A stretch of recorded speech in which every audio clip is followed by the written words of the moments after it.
ഈ തിയേറ്ററിലെ ഓപ്പറേറ്റർ ആയിരുന്നു പാപ്പിച്ചേട്ടൻ. ഗോപി, നമ്മുടെ ഒരു പ്ലാനും നടക്കുമെന്ന് തോന്നില്ല. നേരെ വെളുത്ത് റോഡിൽ ആളുകൾ വന്നു തുടങ്ങി. പിന്നെ എത്ര നേരം ഈ ബോഡി ആയിട്ട് ഇങ്ങനെ നമ്മൾ അതൊക്കെ നമുക്ക് പിന്നെ ആലോചിക്കാം.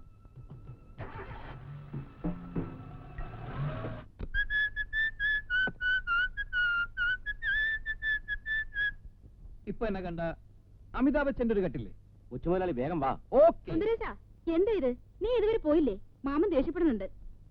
ഈ മാമന് ഓരോ കുഴപ്പങ്ങൾ ഉണ്ടാക്കി വെക്കും. ഞാൻ വേണം എല്ലാം സോൾവ് ചെയ്യാൻ. ഇപ്പോഴെങ്കിലും മാമിക്ക് എന്റെ ക്രെഡിറ്റ് മനസ്സിലായില്ലേ? പുന്നാരം പറയാതെ വേഗം പോവാൻ നോക്ക്.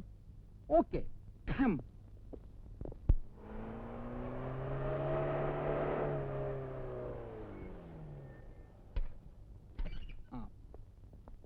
നിങ്ങൾ വരണ്ട. നിങ്ങളെ കണ്ട ചിലപ്പോ അവന്മാർ മുങ്ങിക്കളയും. ഞാൻ പോയിട്ട് വരാം. ഇവിടെ നിൽക്കാൻ പേടിയുണ്ടെങ്കിൽ ജീപ്പിനുള്ളിൽ കയറി ഇരുന്നോളൂ. ഓക്കെ? അതെ. ഉത്കണ്ഠ ഫിലിംസിന്റെ ഓഫീസ് ഏതാ? ഉത്കണ്ഠ ഫിലിംസോ? അങ്ങനെ ഒരു ഓഫീസ് ഇവിടെ ഇല്ലല്ലോ. ഉണ്ടെന്നെ. ഉത്കണ്ഠ. മനസ്സിലായി?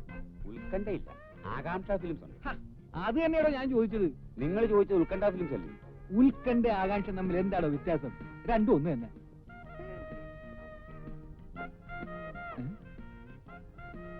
ടീനേജിലും എന്റെ പ്രായക്കാരുടെ പ്രേമം കൊള്ളാം.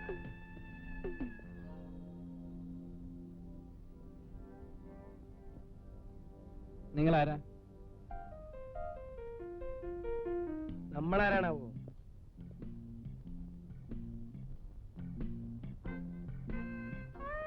ഈ ഇക്കിളി കൂട്ടും പെണ്ണ്. ഇക്കിളി കൂട്ടും പെണ്ണ് ഈ അല്ല, എ ആണ്. Adults only. അവള് ധാരാളം ഇക്കിളി കൂട്ടുണ്ട്. ഇനി അധിക നാൾ ഇക്കിളി കൂട്ടൂല. തന്നെ ഇക്കിളി കൂട്ടും പെണ്ണുമായി പോയാ ആ രണ്ട് റെപ്രസെന്റേറ്റീവുമാരെവിടെ? അവരവിടെ പെട്ടിയുമായി പോയിരിക്കല്ലേ. 2 ദിവസം കഴിയുമ്പോ വരും. എന്താ കാര്യം? ഏത് തിയേറ്ററിൽ നിന്നാ? ഓപ്പറേഷൻ തിയേറ്ററിൽ നിന്ന്. അവന്മാർ വരുമ്പോ ഞാൻ വന്നെന്ന് പറഞ്ഞേര്. ആര് വന്നെന്ന് പറയണം. സുന്ദരേശൻ. സുന്ദരേശനോ? അതെ, കാണാൻ നല്ല സുന്ദരനായ ഒരാളാണെന്ന് പറഞ്ഞാൽ മതി.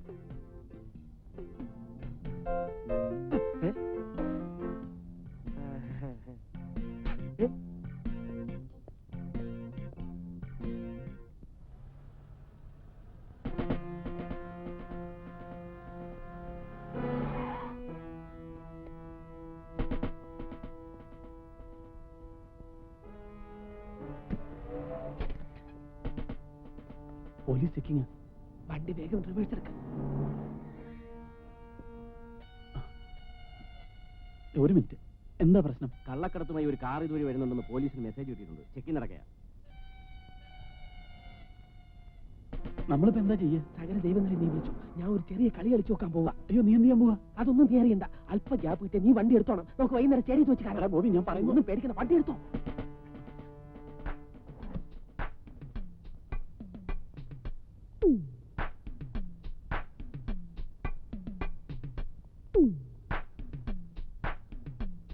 ഒരു ഉപകാരം ചെയ്യണം സാർ. ഒരു 5 മിനിറ്റ് നേരത്തേക്ക് ആ പോലീസുകാരുടെ മുമ്പിൽ ഒരു കള്ളക്കടത്തുകാരനായിട്ട് അഭിനയിക്കണം. വേറെ ഒന്നുമല്ല, എന്റെ ഏറ്റവും അടുത്ത ഒരു സുഹൃത്ത് കൊലപാതക കേസിൽ കുടുങ്ങി പോകാതിരിക്കാൻ വേണ്ടിയാ. What you mean sir? Please, എന്റെ സുഹൃത്ത് രക്ഷപ്പെട്ട് കഴിഞ്ഞാലുടൻ നിങ്ങൾ കള്ളക്കടത്തുകാരനല്ല എന്നുള്ളത് നമുക്ക് 2 പേർ കൂടെ ചേർന്ന് പോലീസിനെ ബോധ്യപ്പെടുത്താം. അതിന് വേറെ പ്ലാൻ എന്റെ കയ്യിലുണ്ട്. എന്താ മിസ്റ്റർ, ആളെ കളിയാക്കാണ്? സാർ പ്ലീസ്, സാറിന് ഇതേപോലെ ഏതെങ്കിലും കൊലപാതക കേസിൽ വന്ന് അകപ്പെടുമ്പോ ഞാനും വന്ന് രക്ഷിക്കാം. ഇറക്കാൻ സാർ, ഇവൻ കള്ളക്കടത്തുകാരനാണ് സാർ. ഇവൻ ഇന്റർനാഷണൽ സ്മഗ്ലറാണ്. സാർ, കള്ളക്കടത്ത് സാർ അറിഞ്ഞിട്ടുണ്ട്. ഇവൻ രാജാവിന്റെ മകനാണ്. സാർ, പിടിച്ചോളൂ. ഓടിയാണ്ട്, ഓടിയാണ്ട്.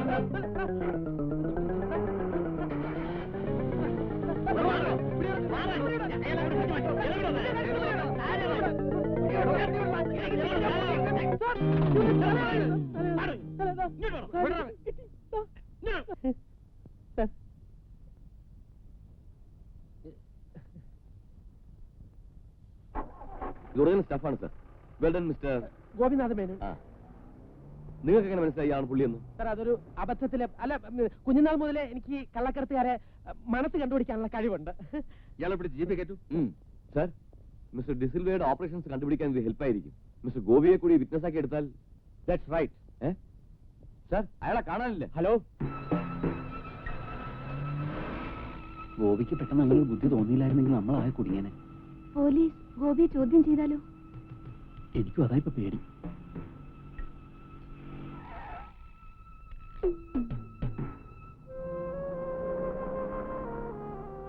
നമുക്ക് എന്തെങ്കിലും കഴിക്കാം.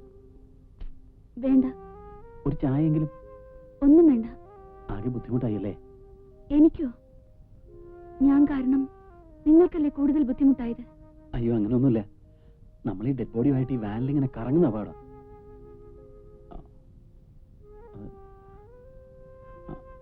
നമുക്ക് എവിടെയെങ്കിലും റൂം എടുത്തൊന്ന് ഫ്രഷ് ആയാലോ?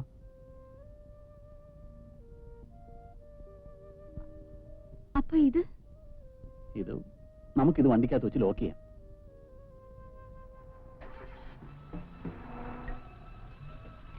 ആ ഹോട്ടൽ മാനേജറുടെ കാര്യം ആലോചിക്കുമ്പോഴാ.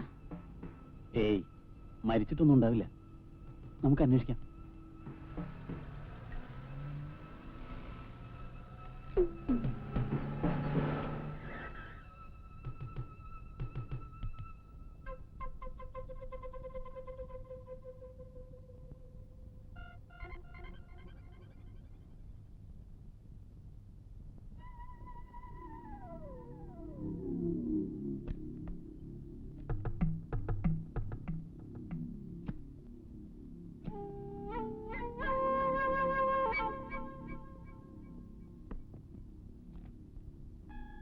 ഒരു ഡബിൾ റൂം വേണമായിരുന്നു.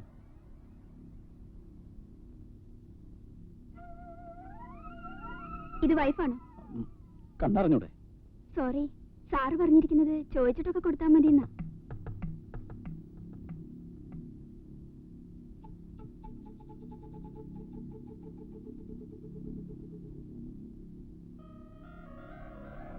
വർഗീസ്,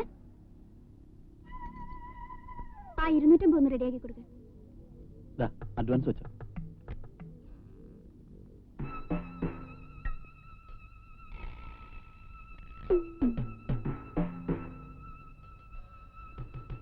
സാറേ, കുടിക്കാൻ ചായ കാപ്പിയോ ഹാർലിക്സ് എന്തെങ്കിലും?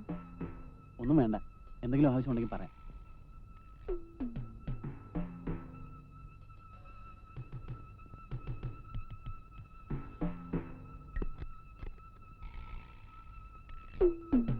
ഇരിക്കെ ഇരിക്കെ.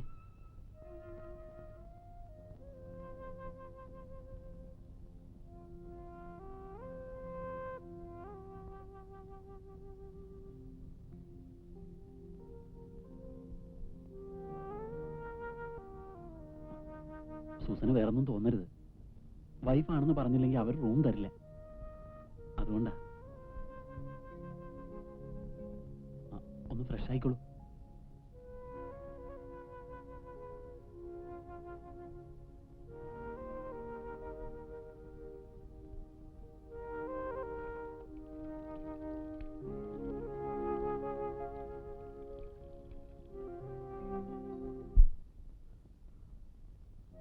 ജോസൂട്ടി മരിക്കുമ്പോ ഞാൻ സ്ഥലത്തുണ്ടായിരുന്നില്ല. ക്യാമ്പിന് പോയിരിക്കായിരുന്നു. കാർ അപകടത്തെപ്പറ്റി പേപ്പറിൽ വായിച്ചു. പക്ഷെ മരിച്ച ജോസൂട്ടിയാണെന്ന് ഞാൻ അറിഞ്ഞിരുന്നില്ല. സൂസൻ കരയാതിരിക്കൂ. നഷ്ടപ്പെട്ടതൊന്നും കരഞ്ഞതുകൊണ്ട് തിരിച്ചു കിട്ടില്ലല്ലോ. ജോസൂട്ടിയുടെ പെങ്ങളൊരു ഹോട്ടലിലെ പാട്ടുകാരിയായത് എനിക്ക് വിശ്വസിക്കാൻ കഴിയുന്നില്ല. സൂസൻ എങ്ങനെയാ അവിടെ എത്തിയത്? ഒറ്റ വാക്കിൽ പറഞ്ഞാൽ വിധി. സംഗീതം പഠിച്ചതുകൊണ്ട് ഗാനമേള ട്രൂപ്പിൽ ഞാൻ പാടാറുണ്ടായിരുന്നു. അങ്ങനെ ഇരിക്കുമ്പോഴാണ് ഒരു ദിവസം ആന്റിയുടെ ബ്രദർ അലക്സ് വീട്ടിൽ വന്നത്. ഇവിടത്തെ ലോക്കൽ ക്ലബ്ബുകാരുടെ ഗാനമേളകൾ പാടാൻ പോയാൽ ആരറിയാനാ? കാശും കിട്ടില്ല, ചീത്തപ്പേര് മാത്രം മിച്ചം. അവള് വീട്ടിലിങ്ങനെ മുനി പോലെ കുത്തിരിക്കുന്നതിനേക്കാളും നല്ലതല്ലേ പാടാൻ പോകുന്നത്? മനസ്സിലെങ്കിലും സന്തോഷം കിട്ടുമല്ലോ. ഏയ്, ഞാൻ പറഞ്ഞത് എന്താണെന്ന് അളിയന് മനസ്സിലായില്ല. നമ്മുടെയൊക്കെ കുടുംബത്തിലുള്ള പെമ്പിള്ളേർക്ക് ചേർന്ന പണിയല്ലത്. അത് പറഞ്ഞാൽ മനസ്സിലാക്കാനുള്ള ബോധം ഈ മനുഷ്യനുണ്ടോ? സൂസൻ അങ്ങനെ പാടണമെന്ന് മോഹം ഉണ്ടെങ്കിൽ ദൂരദർശനിൽ എന്റെ ഒരു സുഹൃത്തുണ്ട്, ഓഫീസറാ. അയാളോട് പറഞ്ഞ് ടി വി ഞാൻ പാടിപ്പിക്കാം. 4 ആൾ അറിയുകയും ചെയ്യും, നല്ല കാശും കിട്ടും. ടി വിയിൽ പാടാൻ പോണു. ലക്ഷക്കണക്കിന് ആൾക്കാർ കേൾക്കാനുള്ളതാ. അതിനുള്ള ശബ്ദം വല്ല ഇവൾക്കുണ്ടോ? അങ്ങനെ എന്തെങ്കിലും മാർഗമുണ്ടെങ്കിൽ നീ അവൾക്ക് ടി വിയിൽ പാടാൻ ഒരു ജോലി വാങ്ങിച്ചു കൊടുക്കും. അല്ല, സൂസൻ എവിടെ? എടി സൂസ, ഇവളിത് എവിടെ പോയി കിടക്കുക? ഞാനിവിടെ ഉണ്ട്. ഇവിടെ നിൽക്കായിരുന്നു എല്ലാം കേട്ടോണ്ട്. സൂസന് ടി വി പാടണമെന്ന് ആഗ്രഹമുണ്ടോ? എന്നാ നാളെ തന്നെ റെഡിയായിക്കോ. പേടിക്കാനൊന്നും ഇല്ലെന്നേ, ഞാനില്ലേ കൂടെ. കൂടി വന്നാൽ അയാൾ ഒരു പാട്ട് പാടാൻ പറയും. ഒരു പാട്ടങ്ങ് പാടി വയ്ക്കണം. ആദ്യമായിട്ടാണല്ലേ ഇത്രയും വലിയ ഹോട്ടൽ കയറുന്നത്. ആട്ടെ, സൂസനെ കുടിക്കാൻ എന്താ വേണ്ടേ? എന്തായാലും മതി.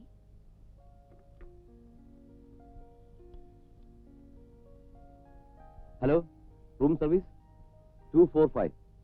1 coffee and 1 fresh lime. Okay.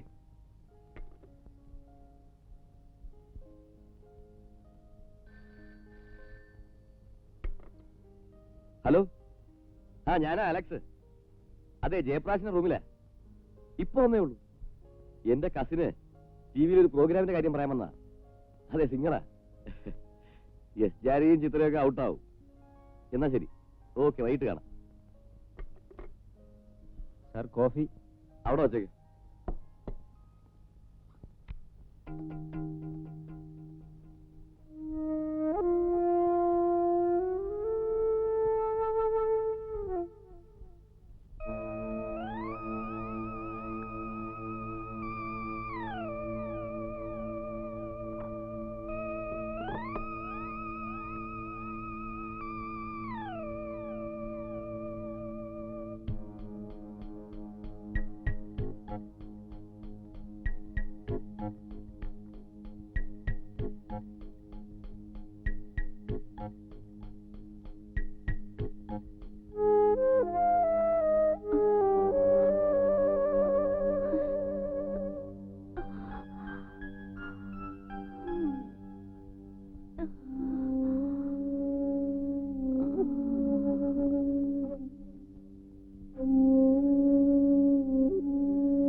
ടിവിയിലെ പാട്ടും ഇന്റർവ്യൂവും ഒക്കെ അയാൾ തന്ത്രപൂർവ്വം ഒരുക്കിയ ഒരു കെണിയായിരുന്നു.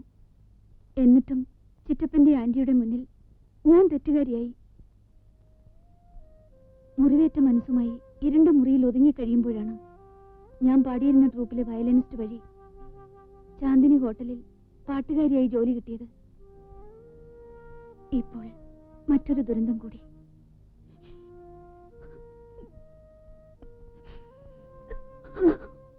സൂസൻ വിഷമിക്കണ്ട, അയാൾ ചത്തിട്ടൊന്നും ഉണ്ടാവില്ല.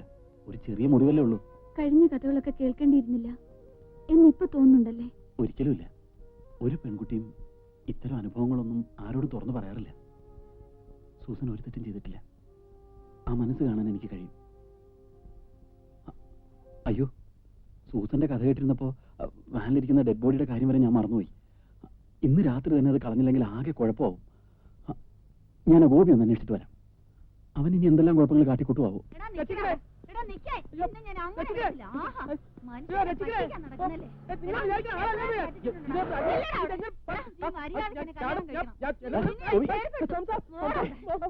എന്താ പ്രശ്നം? ദൈവത്തിനറിയാം, എന്നെ കല്യാണം കഴിക്കണമെന്ന് പറഞ്ഞ് പിറകെ കൂടിയിരിക്കാം. എന്റെ സൗന്ദര്യം എനിക്ക് ഇത്രയും വലിയ ശാപമായി തീരുമെന്ന് ഞാൻ വിചാരിച്ചു. നിനക്ക് അവരെ നേരത്തെ പരിചയമുണ്ടോ? എവിടെ?